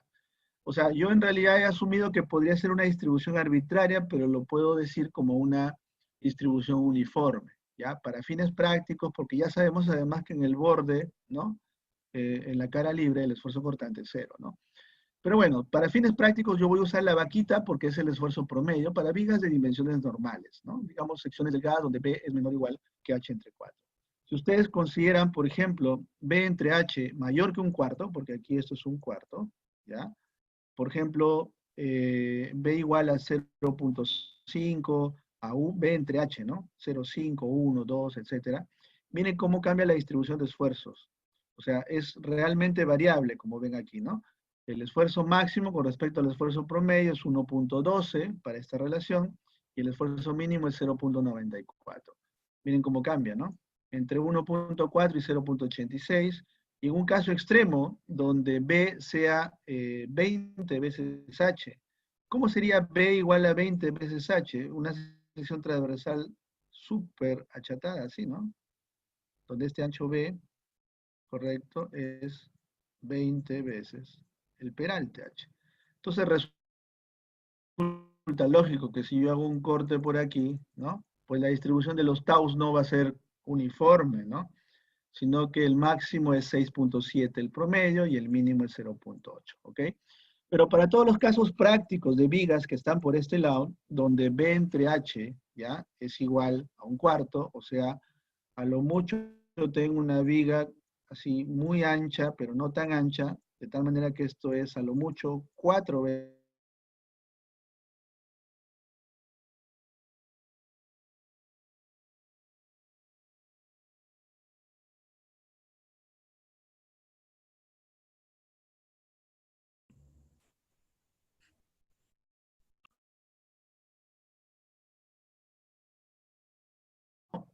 A ver. Sí, profe. Bien. Ya, entonces les decía que para dimensiones normales de vigas, como es este caso, quizás lo más achatada que puede ser la viga es esta dimensión, y puedo seguir asumiendo que aquí la distribución de esfuerzos cortantes pues es más o menos uniforme, ¿no? Es como que una vez el esfuerzo promedio. Es la fórmula de la vaquita. Sigue funcionando la fórmula de la vaquita. Pero cuando ya está muy achatada la viga, ¿no? Es intuitivamente comprensible de que la distribución de los esfuerzos cortantes no podría ser uniforme ahí. En todo ese ancho tan grande, imagínense, ¿no? El ancho T, que aquí es igual a B, sería 20 veces H y variaría entre 6.7 y 0.8. Ahora, profesor, ¿de dónde salen estas cosas? Pues sale de un análisis avanzado, la teoría de la elasticidad de Timoshenko, ¿no? Quien ha hecho cálculos para cosas más complejas. Dimensiones normales, entonces, ¿ya? Nos quedamos con que el esfuerzo cortante es el promedio y es la fórmula de la vaquita. Vaquita va a funcionar para todos los casos prácticos, ¿ya? Así que hagamos eso, justo a ver, resolvamos algún tipo común de viga. Uno de los tipos más comunes, obviamente, es la sección transversal, ¿no? Así que es posible, la sección transversal rectangular. Así que va a ser posible estimar la distribución en altura de los esfuerzos cortantes en vigas con diferentes secciones transversales. Lo primero que tengo que hacer es recordar que en las caras libres no puede haber esfuerzos cortantes, ¿no? Lo sabemos porque aquí los tau son 0, ¿no? Por ejemplo, en esos bordes, dado que son bordes libres de esfuerzo. Y lo segundo, que el esfuerzo cortante promedio en cualquier otro lugar donde yo hago cortes, como este corte, digamos, lineal, se resuelve con la fórmula de la vaquita. Así que veamos una sección rectangular, ¿ya? Esta es una sección rectangular de ancho B, altura H. Sí, Brigitte, adelante. Sí, profesor, una consulta. Cuando usted habla de que a lo largo de una viga hay varios clavos y analiza la fuerza cortante, no entiendo muy bien por qué dijo que se llevaba, creo, la mitad cada clavo y la fuerza sería la separación por el flujo. No entiendo muy bien esa parte. Claro, lo que pasa es que los clavos están espaciados así de esta forma, ¿no? Esas son las cabecitas, ¿ya? Y esto penetra, digamos, internamente, ¿ya? Y en algún lugar nosotros hemos encontrado de que hay un flujo de corte, ¿no? Ese flujo de corte va así y que está actuando sobre los clavos, ¿ya? Entonces la pregunta es, ¿cuánto sería el cortante total que actúa sobre sobre un clavo en particular? Por ejemplo, sobre este señor. Si yo sé que eso sería como una fuerza así, ¿no? ¿Cuánto es esa fuerza en el clavo? ¿Cómo se puede calcular? Pues fácilmente. Si yo tengo, a ver, ya. No puedo acercarme, ahí nomás, ya. Si yo tengo que hay una fuerza distribuida por unidad de longitud, lo que se llama Q, ¿no? Entonces, ¿cuánto es la fuerza total que le corresponde a este clavo? Vendría a ser la resultante que le corresponde, ¿no? Dependiendo de la separación que haya. Por ejemplo, si esta separación es S, si esta separación es S, es más o menos como el problema de la clase anterior que yo les decía, ¿no? A ver, si tienen aquí 3 personas cargando un tronco, ¿no? El de la mitad, o el que está en el borde, ¿cuánto creen que está cargando? Más o menos esta mitad, ¿no? ¿Se entiende, no? Como que es su área tributaria. El que está en el otro lado, también poquito, ¿no? Y el que está en medio, estaría cargando la mitad de la izquierda y la mitad de la derecha. Lo mismo pasa con el concepto del clavo, ¿no? ¿Cuánto se está llevando de todo este flujo? La mitad de la izquierda y la mitad de la derecha. Ese medio más ese medio sería ese. Por eso es que la fuerza en el clavo finalmente resulta ser, pues, Q por S, ¿ya? Donde Ya, Q viene a profe. ser este flujo de corte. Sí, una pregunta Muy bien. también. ¿Siempre las separaciones van a ser uniformes? ¿Siempre que? ¿Siempre las separaciones van a ser uniformes? O sea, si voy a colocar Sí. clavos en una viga, siempre van a ser igualmente distanciadas, ¿no? Sí, normalmente es así. Están uniformemente distanciadas. Es lo común. Bien, listo. Entonces voy a continuar. Y hagamos el caso de una viga de sección rectangular. A ver, ¿cómo se encuentra la distribución del esfuerzo cortante, ¿no? En dirección transversal. O sea, para esto yo tengo que plantearme algún corte en particular para que eso defina mi área sombreada. Quiere decir que allí en ese corte yo voy a calcular cuánto vale este tau, que estoy asumiendo como el tau promedio. Ya dijimos por qué, porque eso es de dimensiones normales, miren, ¿no? Son vigas delgadas, ¿sí? No son vigas tan achatadas. Entonces el tau, ahí va a ser el tau promedio. ¿Qué cosa es el tau promedio? Es vaquita, ¿ya? Entonces, ¿qué hago? Hago un corte a una distancia genérica y, ¿de acuerdo? de una viga que tiene dimensiones B por H. Su eje neutro está justamente aquí, ¿no? Pasando por el centroide. Por lo tanto, la distancia C, que se usaba en flexión, es un medio de H hacia arriba y hacia abajo también un medio de H. ¿Cuál va a ser el área sombreada en cuestión? Todo esto, ¿no? Que estoy achurando aquí, que tiene este centroide. Eso sirve, recuerden, para el cálculo de ¿quién? Del momento estático, ¿sí? El área sombreada sirve para el cálculo del momento estático. ¿Y el área total sirve para qué? Para el cálculo de la inercia, del momento de inercia, ¿ya? Porque eso interviene en la fórmula de la vaquita. Bien, entonces calculemos primero el momento estático. ¿Cómo se saca el momento estático? La ecuación del momento estático, ya saben, es integral y diferencial de área, o simplemente el área sombreada, que aquí se llama A', por su Y raya, ¿no? Área por distancia. ¿Cuánto es el área sombreada? Pues aquí veo que es muy fácil encontrarlo, es el área de un rectángulo, sería B por toda esta altura, que es un medio de H menos Y, ¿no? Todo esto viene a ser el área sombreada, ¿ya? ¿Y cuánto es su brazo de palanca? Bueno, la distancia de su centroide hasta el eje neutro será el promedio de estas dos distancias, ¿no? Un medio de H más Y dividido entre 2. Me daría la distancia que llega hasta por aquí, que justo acá a la izquierda aparece como Y raya. Un medio de H más Y dividido entre 2. Esto viene a ser el Y raya. ¿Estamos claros? Con eso yo estaría calculando la ecuación del momento estático para cualquier distancia Y. La distancia Y me va a medir la posición de una fibra arbitraria. ¿Ok? Acá había una pregunta más, creo que fue antigua, ¿no?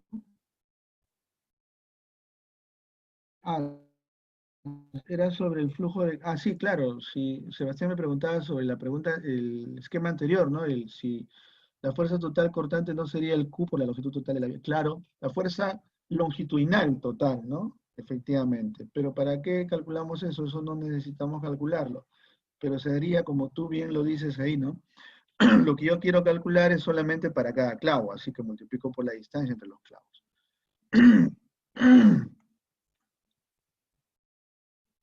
Bueno, te va a dar lo mismo, Sebastián. Si divides entre el número de, sacas la fuerza total por toda la longitud de la viga, divides entre el número de clavos, te va a salir lo mismo que calcularlo para cada clavo. ¿De acuerdo?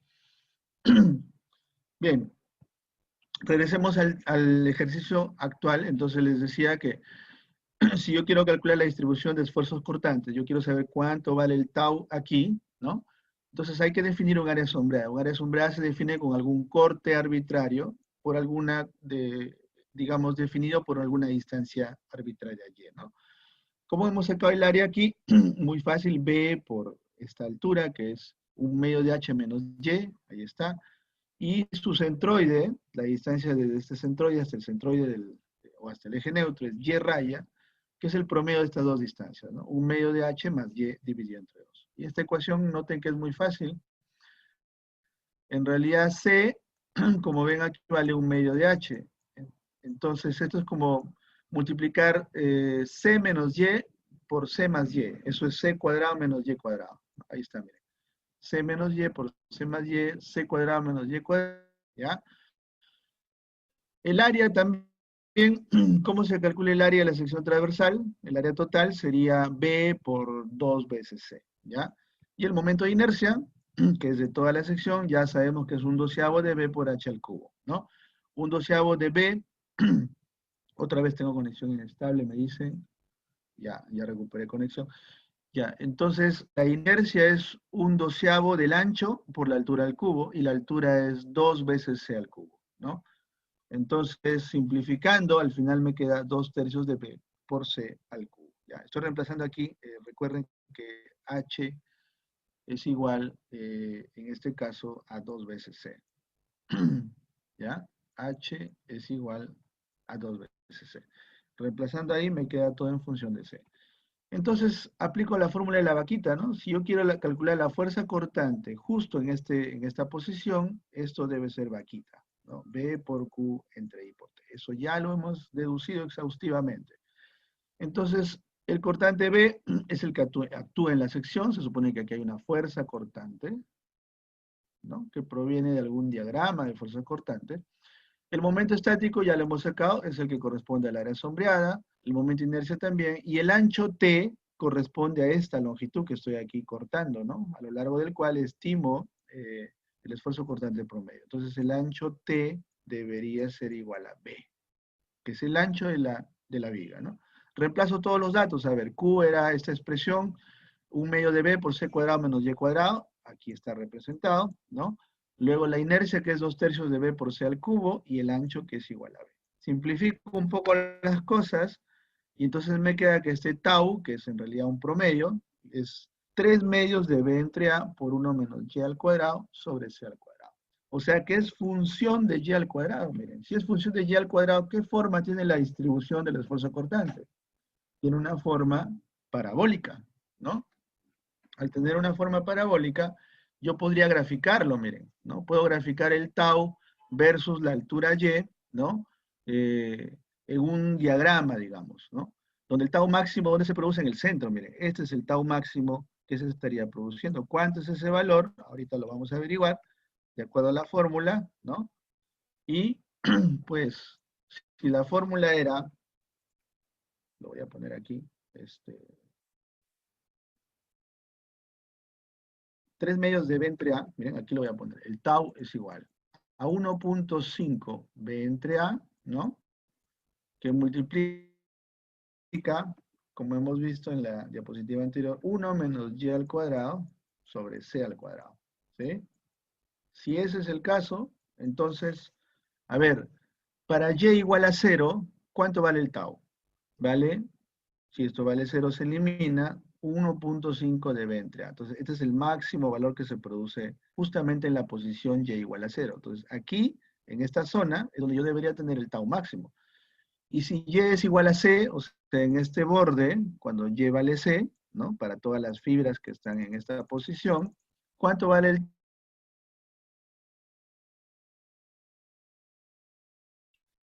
Entonces aquí no hay taus. Y de ahí comienzan a aumentar de forma parabólica, ¿no? Hasta que se hacen máximos en el centro. Y si me voy a Y igual a menos C, igualito. Menos C al cuadrado es C al cuadrado. Esto se vuelve 1, 1 menos 1 también otra vez regresa a 0. Quiere decir que alcanza un máximo valor en el eje neutro y luego otra vez se reduce, ¿no? La distribución hasta que en el extremo es igual a 0. Toda esta distribución la puedo graficar aquí y veo que es una función parabólica. Me interesa sobre todo calcular el valor máximo, ¿no? Y ese valor máximo es el que acabo de encontrar, que es igual a 3/2 de B entre A. O sea, 1.5, como ven ahí, el esfuerzo cortante promedio. Y se acuerdan que nosotros cuando hemos estudiado al principio de las conexiones decíamos el esfuerzo cortante es B entre A, ¿no? El cortante promedio. Miren cuánto de error estamos cometiendo si es que no usamos esta teoría que es más exacta. Nos estamos equivocando en 50% de error. Si solo usamos B entre A, ¿no? Si decimos ya B entre A es el esfuerzo cortante máximo, pues no. El esfuerzo cortante máximo es 3/2 de B entre A, 1.5 veces B entre A, o sea, 50% de error estaríamos cometiendo. ¿Y qué pasa con el clavo? ¿Se acuerdan con los pernos? Los pernos tienen sección circular, ¿no? Entonces, ¿cómo calculábamos el tau? También decíamos, era solamente el cortante entre el área. Entonces yo les dejo ahora como ejercicio a que ustedes hagan el caso de una sección circular, ¿no? Si hacen una sección circular, me gustaría que averigüen, ¿no? ¿Qué es lo que pasa cuando yo aplico una fuerza cortante? ¿Cómo es la distribución de esfuerzos? Real. Para esto tendrían que hacer cortes, ¿no? Unos anchos T, y allí encontrar, ¿no? Cómo es la distribución del tau. Y seguramente que también van a llegar a una distribución parabólica. Si grafican esto, van a llegar a una parabólica, y lo que interesa saber es el tau máximo, ¿no? ¿Cuánto es el tau máximo? Que seguro se produce otra vez alrededor del eje neutro, ¿no? Lo pueden hacer usando el mismo procedimiento que la sección rectangular. ¿Qué van a encontrar? Que el tau máximo, le doy la respuesta de una vez, es 4/3 de B entre A. O sea que, ¿cuánto es el error? El error que estábamos cometiendo al diseñar nuestros pernos es del 33%. Porque solo usábamos B entre A, ¿se acuerdan? En las primeras clases que hicimos de conexiones. Calcule el esfuerzo cortante en los pernos de algunas conexiones, solamente usábamos B entre A. cuando en realidad el tau máximo es 4/3, 1.33. El error es de 33%, ¿ya? Entonces ahora sí tenemos la fórmula exacta, ¿ya? Entonces este es el ejercicio que les dejo para que ustedes calculen para la sección circular. Adelante, Martín Guamán. El T Profesor, varía. ese error que usted señala es debido a que al inicio nosotros considerábamos todo como un esfuerzo cortante promedio y ahora estamos hallándolo para cada elemento diferencial, ¿verdad? Exacto. Porque antes solamente decíamos, mira, esa es la sección circular de un perno B entre A, ¿no? Eso era como que el promedio y eso era el máximo para nosotros. Pero ahora ya una distribución más exacta que nos está dando la fórmula de la vaquita nos permite calcular el máximo. Ok, gracias. Ya. Hay otra pregunta por aquí de Jesús Benavente. Adelante, Jesús. Sí, profe, ¿me escucha? Te escucho. Profe, dijo ahorita 4/3 y el anterior eran 3/2, o sea, el error depende de la sección. ¿Perdón? Siempre es el mismo error, porque acá pone 4/3 y el anterior decía 3/2. Claro, es que depende de la forma de la sección transversal. Para la sección rectangular es 50% de error y para la sección circular es 33%. O sea, siempre vamos a tener distintos errores, por así decirlo. Distintos, exacto. Depende de la forma de la sección transversal. ¿De acuerdo? Ya, profe. Gracias. Muy bien. Entonces ahora voy a continuar. Bien. Profe, Sí, adelante. sí, una consulta. Cuando yo quiero hallar la fuerza cortante en un perno, ahí sí considero el esfuerzo cortante que ya hallé con todo este método y lo multiplico nada más por el área de ese perno, ¿no? Porque como es pequeño, ahí sí no afectaría. O el error también afecta ahí. Bueno, sí, para fines prácticos, los pernos como son chiquitos, tomábamos B entre A, ¿no? Pero ahora que tenemos la fórmula exacta, podemos decir que es 1.33 B entre A, el esfuerzo cortante máximo, el tau máximo. Ah, ¿Sí? ya, pero ese error es más, o sea, se visualiza más para la sección de la viga en sí, ¿no? Claro, para secciones grandes, ¿no? Para vigas que pueden ser también de sección circular, ¿no? Los pernos por ser pequeños, por eso tomábamos esa aproximación, ¿ya? Ah, ya, profe. Perfecto. Bien, chicos, miren, entonces podríamos, ahora que tenemos la teoría, resolver muchos casos, resolver, como les dije, la sección rectangular, para encontrar su distribución de taus, la sección circular, la sección, no sé, trapezoidal, de cualquier forma. Lo que va a pasar es que el ancho T va a ir cambiando, es cuestión de analizarlo estratégicamente, ¿no? Y secciones tan complejas como esta también, ¿no? Podríamos resolverlas en vigas de sección T, o secciones doble T, etcétera, ¿no? Estas secciones sabemos que también se llaman de patín ancho, tienen en realidad algunas definiciones. Esto que está aquí arriba se le llama el ancho del patín. Este es el espesor del patín, ¿no? Este es el alma, ¿no? Este elemento vertical muy delgado, y ese es el espesor del alma. Y normalmente la altura total es lo que llamamos el peralte de la viga.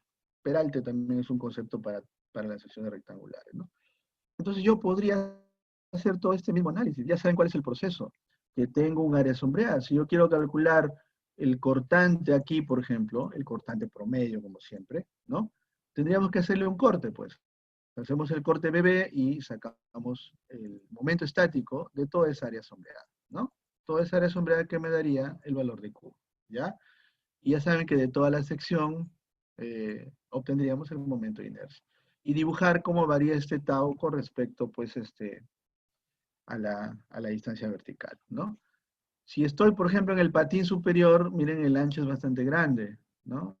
Al hacer el corte A, que ven ahí, ¿no?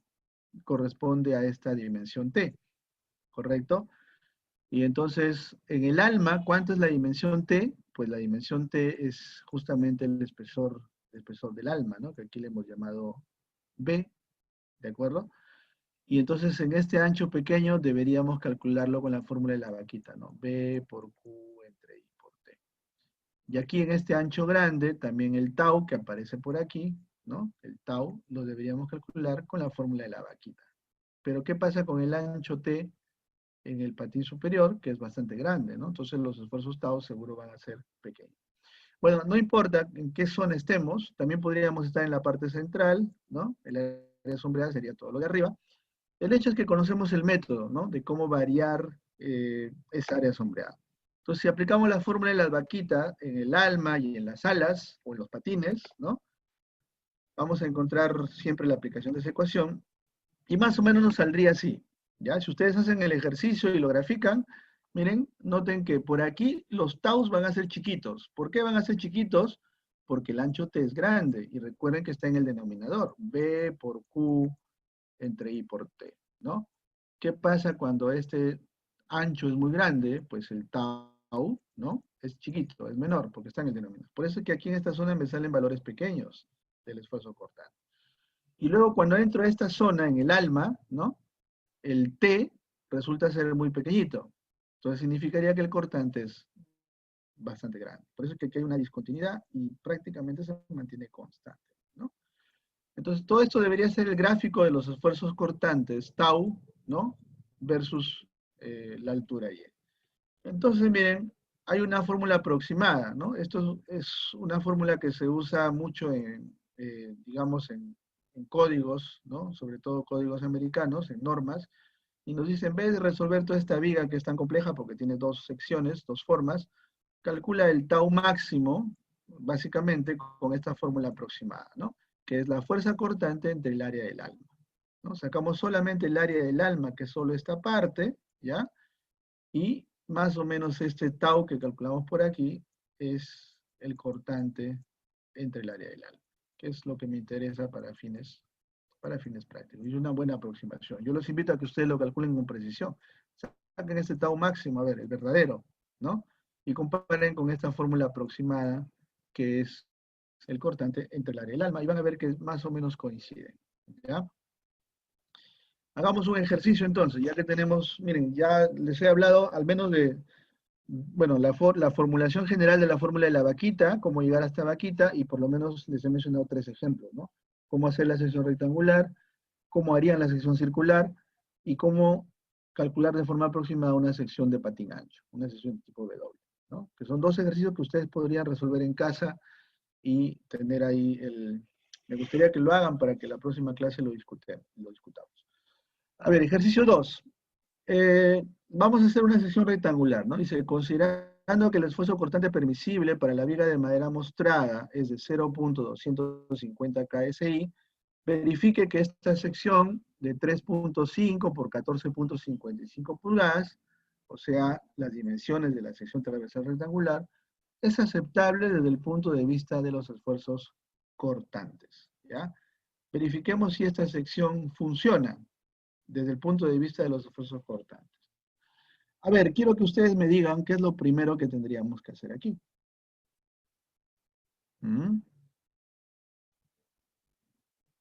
¿Qué es lo primero que hay que hacer? A ver, ¿quién me ayuda?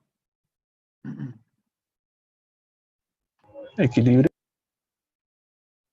Ya, ok, muy bien. Equilibrio que me va a permitir calcular las reacciones. Tengo la reacción en A, tengo la reacción en B. Después, ¿qué hacemos? Por aquí me dice Ítalo Falcón, diagrama de fuerzas cortantes, efectivamente. Momentos no, Franco Ríos, porque no me piden hacer un trabajo con los momentos, ¿no? De esfuerzos normales. Me piden solo ver si esta viga es aceptable desde el punto de vista de los esfuerzos cortantes.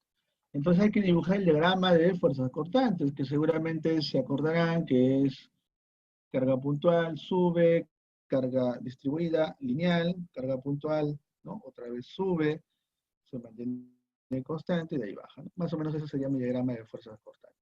Ya está. ¿Y el siguiente paso qué sería? ¿Qué hago con este diagrama de fuerzas cortantes?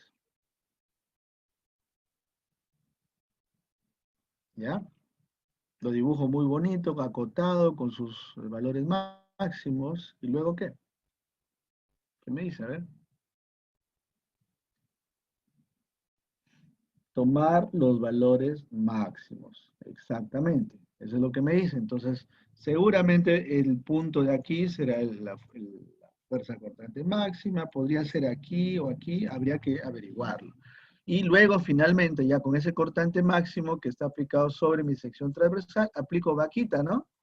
Vaquita, que ya sabemos que en realidad para una sección rectangular nos ha llevado un cortante máximo, ¿no? Que es justo lo que me interesa, que es 3 medios de B entre A. Esto ya lo hemos deducido. Esto lo tengo que igualar ¿con quién? Con el admisible. ¿Cuánto es el admisible? 0.25 KSI. Y de ahí voy a chequear si efectivamente, no igualar, sino comparar, ¿no? Si esto es para las dimensiones que tengo, pues, digamos, menor que el admisible, el diseño es satisfactorio, ¿no? Porque lo que me dice el problema es ver si es aceptable las dimensiones en cuestión. Bien, hagamos todo ese proceso. Efectivamente, hago mi diagrama de cuerpo libre, calculo las reacciones, que acá me ha salido menos 0,65, y por aquí me ha salido 21,85, y con esto dibujo mi diagrama de fuerzas cortantes. Entonces, no entro en detalles porque eso es estática, ¿ya? Y aquí tenemos ya el diagrama en cuestión. Entonces, el esfuerzo cortante máximo se va a presentar donde la fuerza cortante es máxima, efectivamente, y para una sección rectangular hemos dicho que el tau máximo es 3 medios de B entre A. 3 medios de la fuerza cortante, ¿no? Entre B por H, porque ese es el área, ¿no? B por H. Reemplazo entonces la fuerza cortante máxima, ¿dónde está? A ver, 0,65, 3,85 o 4,50. Bueno, 4,50. En valor absoluto, ¿no? Es el máximo valor. O sea que por esta zona más o menos se va a romper, ¿no? Esta es la zona más crítica de la viga con respecto a esfuerzos cortantes. 2 veces el área, recuerden que la sección rectangular que me están dando, ya me están dando dimensiones. 3.5 de ancho y 14.55 de peralte. Pongo aquí sus dimensiones, y el esfuerzo cortante máximo me sale 0.13 KSI, ¿no? Si el esfuerzo admisible es de 2.5, entonces el actuante es menor que el admisible, así que la viga sí tiene dimensiones aceptables, ¿ya? Si sucediera lo contrario, ¿qué tendríamos que hacer? A ver, ¿quién me dice?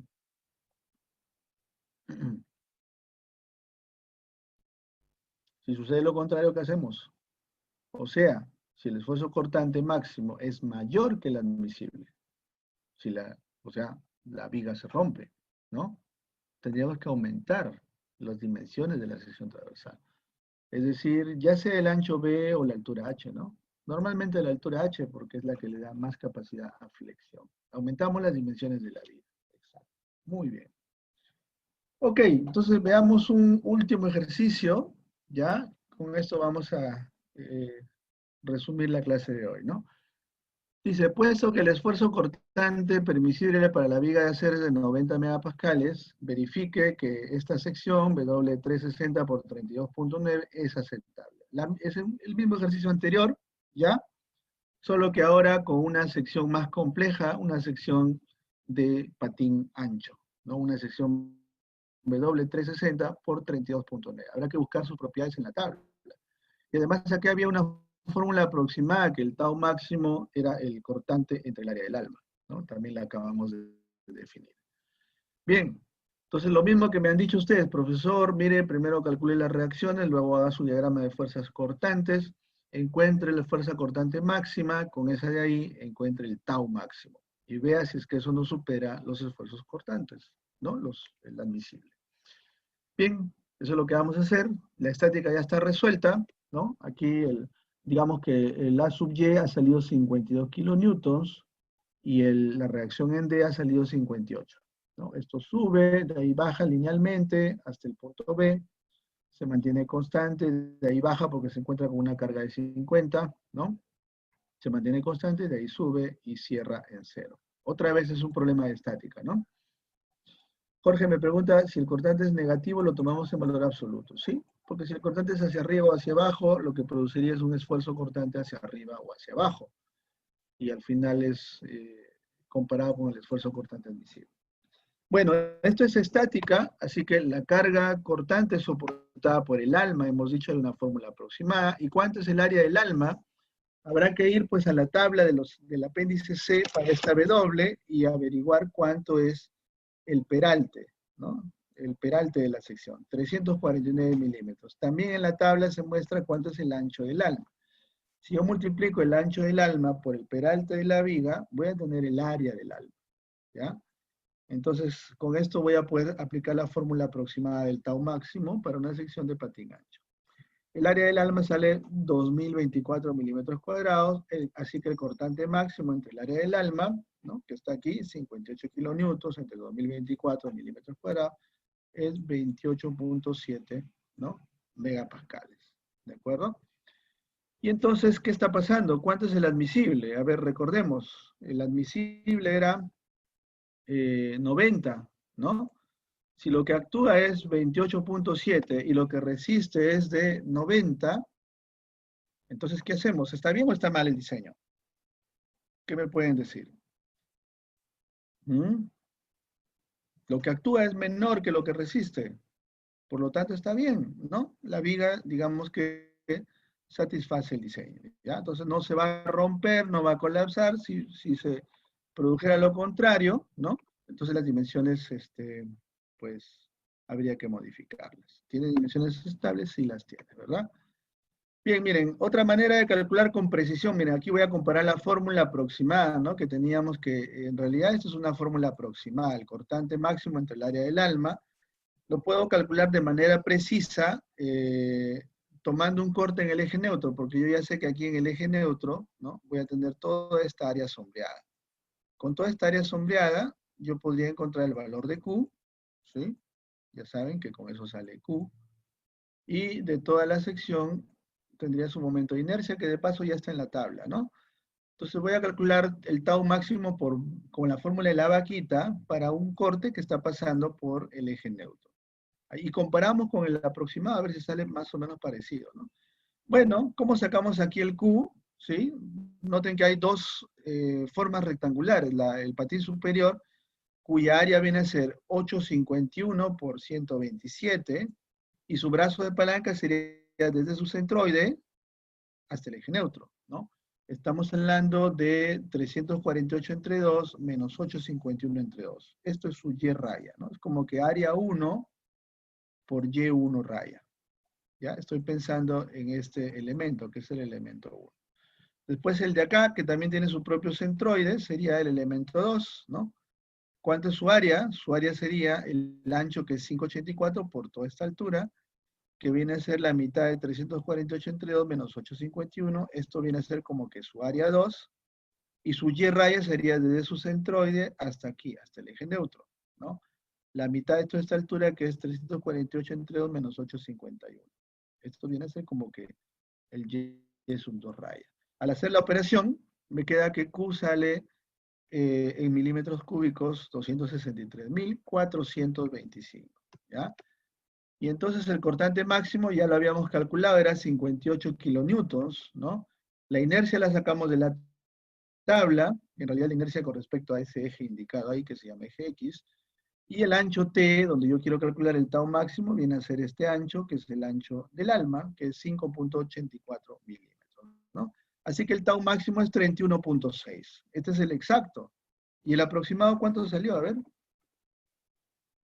28.7, miren. 28.7 era el aproximado, y el exacto, que estoy calculando por aquí, no está tan lejos, ¿no? 28, 31.6. Hay diferencias, pero igual estamos cerca, ¿no? Y además sigue siendo menor que el admisible, porque el admisible era bien alto, ¿no? Era como de 90 megapascales, me parece. A ver, ¿cuánto decía? 90 megapascales, ¿no? Entonces sigue estando muy lejos del esfuerzo admisible. Así que la viga, ¿no?, sí tiene dimensiones aceptables. ¿Ya? Me dan 5 minutos para terminar con este último tema y de ahí paso a las preguntas, ¿sí? Bien, entonces, el último tema que quiero complementar aquí es qué pasa en vigas, la distribución de esfuerzos en una viga rectangular delgada, de sección rectangular delgada, ¿no?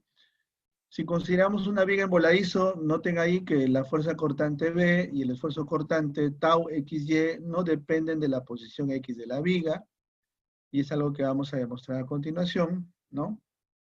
Esta es la distribución de los esfuerzos cortantes, que ya lo hemos calculado con vaquita, y que obedece a esta expresión, ¿no? Todos los elementos a la misma altura Y del eje neutro sufren la misma deformación por corte. ¿ya?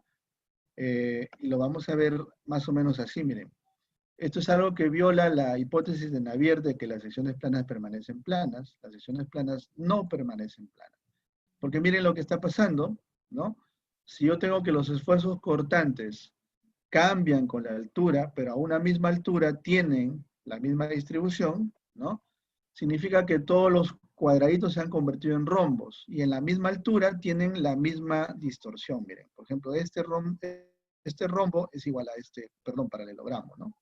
Todos los que se encuentran a la misma altura. Quiere decir que el punto D y D' sufren la misma deformación. ¿Qué está pasando en el centro? En el centro tengo los tau máximos, ¿no? Los tau máximos, miren aquí, generarían las deformaciones cortantes máximas. Entonces ahí es donde están más inclinados, miren, ¿no? Donde tengo la máxima distorsión. Entonces, efectivamente, las secciones planas no permanecen planas, miren, debido a la fuerza cortante. Estamos en contra de la hipótesis de Navier, ¿no?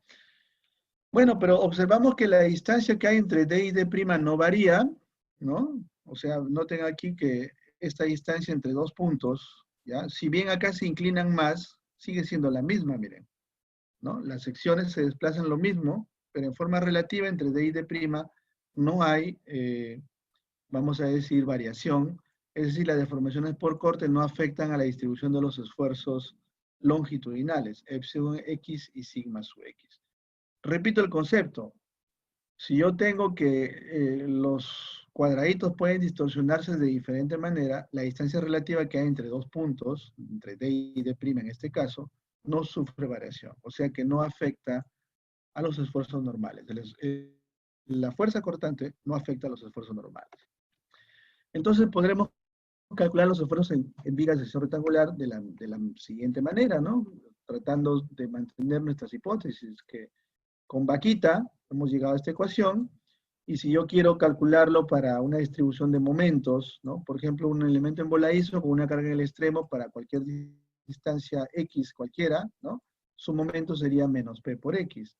Así que yo ahí podría encontrar sus esfuerzos normales con la fórmula de Maggi. Esto no es otra cosa que Maggi. Lo que quiero decir, en otras palabras, es que los puedo seguir trabajando de forma independiente, porque el cortante no afecta al momento flector. O sea, los esfuerzos cortantes no afectan a los esfuerzos normales, porque ya lo vimos en este análisis. Si bien aquí hay distorsión variable, la distancia relativa que hay entre dos puntos en cualquier fibra longitudinal sigue siendo la misma, ¿ya? Y eso significa que no afecta las deformaciones normales, que tendrían que ver con la fórmula de Maggi. Entonces, según el principio de San Venant, las ecuaciones anteriores proporcionan la correcta distribución de esfuerzos, ¿no? O sea, todo lo que estamos analizando por aquí, excepto en los extremos, porque en los extremos no está pasando esto, ¿verdad? Los extremos realmente están restringidos. En la práctica, el empotramiento y el extremo libre, pues, no se deforman así, ¿no? O sea, nuestra asunción sería un error para esta zona y para esta zona. Pero para todo lo demás, lo que pasa internamente y para fines prácticos, sí está funcionando nuestro principio de San Venant, ¿ok? Si la carga fuera distribuida, pues hay pequeñas variaciones, pero igual, ¿no? Las deformaciones por corte son tales, por ejemplo aquí, que D1, D2 y D1', D2' sí serían diferentes, es decir, hay un esfuerzo vertical, realmente un esfuerzo en la dirección Y, pero el error es muy pequeño, ¿ya? Tan pequeño que lo podemos despreciar. Así que no se agobien por estas hipótesis que pueden violar el concepto de que las secciones planas permanecen planas. En conclusión, yo les estoy mostrando otros pequeños detalles, pero en realidad se cumple la fórmula de Maggi y la fórmula de la vaquita de manera independiente. Bueno, este ejercicio se los voy a mostrar en la próxima clase, pero igual les voy a pedir que ustedes lo revisen en casa, ¿ya? Porque ya es un resumen de la clase del día de hoy. Bien, señores, no sé si aquí alguien tiene alguna pregunta. Creo que hemos tenido suficiente por hoy. La clase es muy larga, pero igual la voy a completar en la siguiente semana, ¿ya?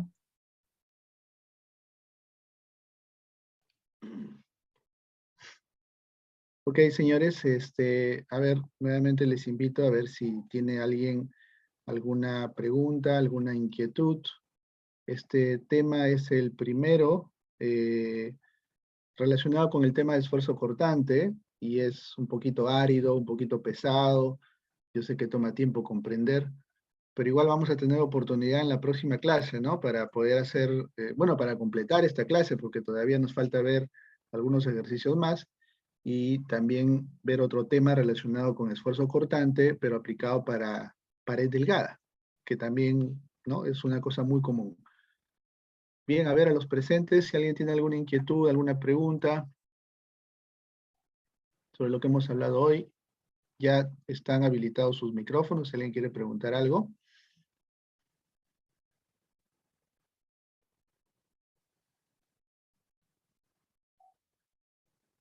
¿Sí? ¿Todo claro?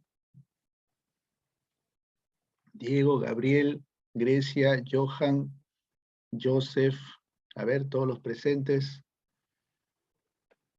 ¿Todo quedó claro? ¿Sí? ¿Todo bien? Ya, porque en todo caso les voy a colgar la clase completa. De hecho, ya la tienen en Paideia, ¿ya? Y lo que me gustaría es que la estudien lo que falta, ¿no? Que igual la voy a enviar el día jueves. Aquí tienen otro ejemplo, donde ya extraído del libro BJ7, donde tenemos cosas un poquito más elaboradas, ¿no? Por ejemplo, calcular lo que pasa en esa sección NN a nivel de fuerza cortante. Mi sección sigue siendo simétrica, pero tiene dos patines de diferente ancho, ¿no? Miren, un patín con 100 milímetros y el otro con 60 milímetros de ancho, ¿no? Y ahí se indica dos nudos, el nudo A y el nudo B, que seguramente hay que calcular cuánto es el esfuerzo cortante ahí, ¿no? Recuerden que en conclusión, en esta clase lo que hemos aprendido es la fórmula de la vaquita, ¿no? B por Q entre I por T, ¿no? Le hemos apodado vaquita, ¿ya? Y el esfuerzo cortante, si queremos ser estrictos en cuanto a nomenclatura, se refiere al cortante vertical, ¿no? Porque acá la sección transversal siempre va a tener estos ejes. Recuerden que el eje Y es el eje vertical, el eje Z también es el otro eje principal de la sección transversal, y el eje X siempre es nuestro eje longitudinal, ¿no? Acá en la sección se vería como perpendicular a la pantalla, ¿no? Entonces, estrictamente, los taus que nosotros estamos calculando son estos taus de acá, ¿no? Tienen esta dirección, ¿ya? Y por lo tanto deberían llamarse tau XY, ¿ya? O sea que estrictamente yo debería escribir la ecuación así, tau XY igual a este cortante vertical, porque todo esto está deducido para una fuerza cortante que sigue la dirección del eje y el valor de Q, ¿no? A ver, ¿quién me dice cómo se llama esta nueva variable? ¿Qué significa Q?